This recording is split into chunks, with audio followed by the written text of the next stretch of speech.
масъалаи гузариш ба низоми таҳсили 12-сола баррасӣ гардид.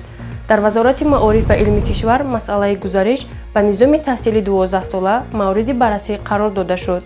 дар ин бора вазорати маориф ва илми тоҷикистон хабар додааст бо мақсади муҳайё намудани заминаҳои мусоид барои татбиқи низоми таҳсили 12-сола дар тоҷикистон гурӯҳи байниидоравӣ таъсис дода мешавад. таҳияи нақшаи чорабиниҳо, навиштани барномаҳои таълимӣ ва омода намудани муассисаҳои таълимӣ ва кадрҳои омӯзгорӣ барои гузариш ба низоми 12-солаи таҳсил аз ҷумлаи вазифаҳои асосии ин гурӯҳ мебошад.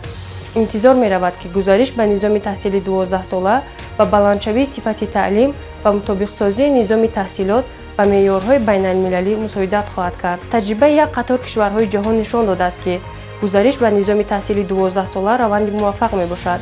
вазорати маориф ва илми тоҷикистон бо ҷалби доираи васеъи мутахассисон ва бо истифода аз таҷрибаи пешрафтаи байналмилалӣ нақшаи амалии мазкурро бо назардошти манфиатҳои миллӣ амалӣ менамояд. парди фен ҳаб ҳангоми дарди сар, дарди буғум ва дандонҳо тавсия дода мешавад. парди фен аз ширкати вегафарм.